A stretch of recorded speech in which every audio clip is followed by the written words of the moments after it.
First day of the journey, and we're going to start on a very auspicious note. The difference between two orientations, everything starts with orientation. In our communication with one another, the quality of connection takes precedence over everything else. It's almost even the case that you could screw up all the techniques, and if your quality of connection, if they felt your quality of connection, same thing. If someone, they're kind of clunky in their communication, but you really know that they love you and are trying to be present with you, that can actually fix a whole bunch of the other problems. Whereas if someone is doing like picture perfect methodology of communication, but you get a slight sense that they're internally criticizing you or judging you, or don't want to be there, it can actually ruin all of that picture perfect technique. So we're going to start with orientation, quality of connection. And I want to offer you two possible orientations we can think about.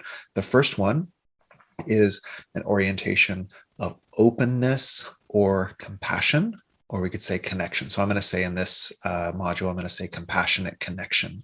So the first orientation is called compassionate connection. And then on the other side is called criticism or closure. Wow, that's a lot of C's, isn't it? Well, we don't have quite 7, but we're going to sail these C's anyway. So you've got compassionate connection or criticism and closure. And what we want to start to work toward, if we want all of our intrapersonal communication, that means the communication that happens within me, self-talk, how I deal with my own emotions, how I look at life, if we want that to work really well as our interpersonal communication with another, we want to start from this idea of connection and compassion. The last note there, of course, the criticism feels like, it's a protective contraction.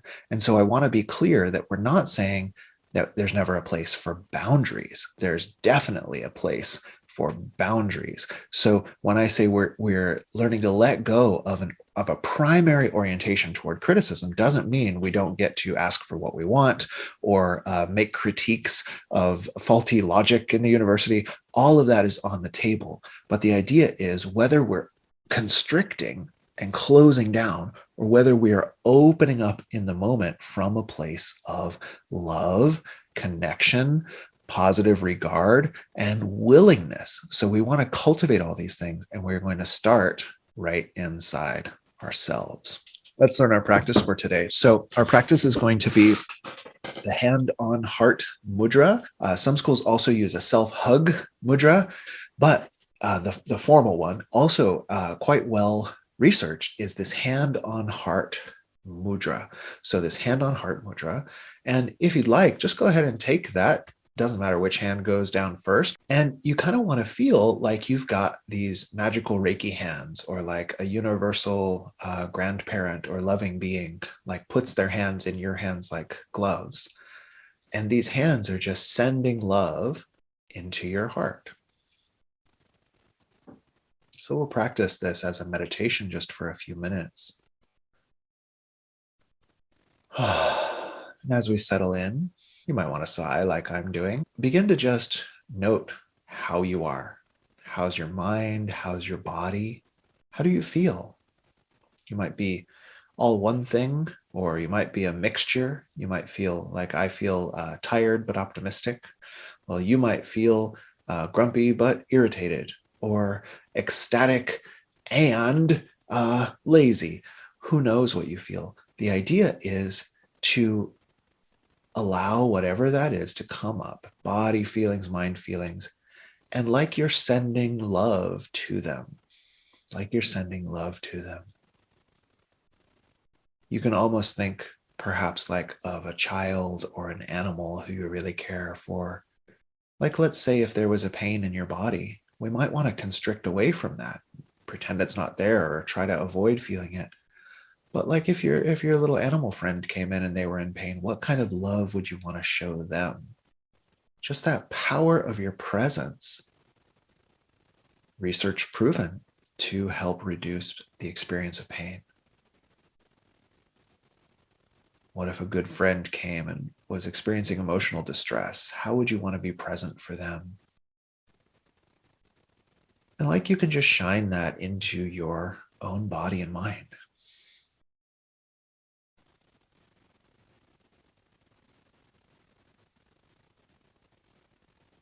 similar to the ancient Buddhist practice of metta or the four immeasurables. We're blessing ourselves with a wish that we could be happy, we could have peace. So just think for a moment of what you want for yourself. What kind of happiness do you want? What kind of ease do you want? And just imagining like those hands are like a blessing that send it right into you.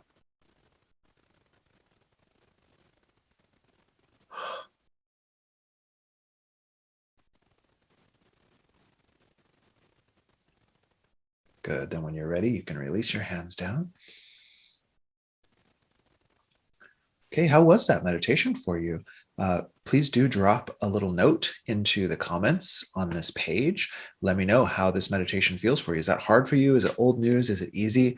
What we know, unless occasionally a meditation is wrong for some people, but unless it's uncomfortable, this is a great practice, even if you've already learned it, just to steep in that sense of love for oneself and that sense of openness, that rather than criticize, oh, there's my hurt shoulder, and there, we actually cultivate and savor and get in a practice and a habit of bringing that unconditional positive regard, or what I'll be calling for this module, compassionate connection, or that open-hearted orientation. So it all starts here. It all starts with open-hearted orientation, and we're going to move away from the constricting orientation. Constricting orientation, it's a little bit of an illusion. It says that it's there to protect you, but actually we get less aware, less happy by tightening up. So we might as well open up, learn to have boundaries from an open heart, and start coming from that compassionate connection.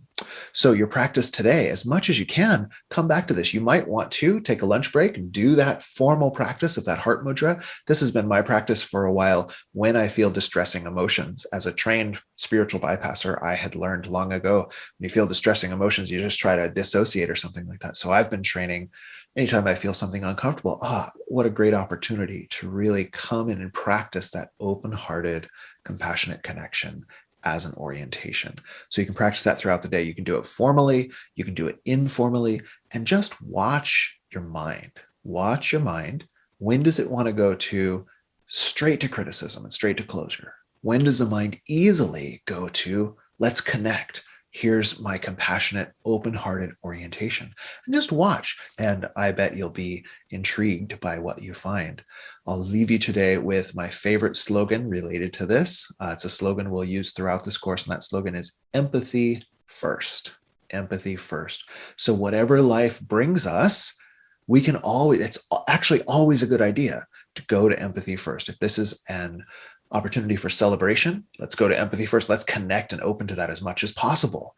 If this is an opportunity for boundaries, well, you're going to know yourself and your boundaries much better. If you go to self-empathy first, you're going to feel into what's alive for the other person. The whole thing is going to work better if you go to empathy first. So as you go through the day, just keep that little mantra in mind. Practice some of this self-compassion, self-curiosity, and connection. And we'll see you tomorrow for our next little module.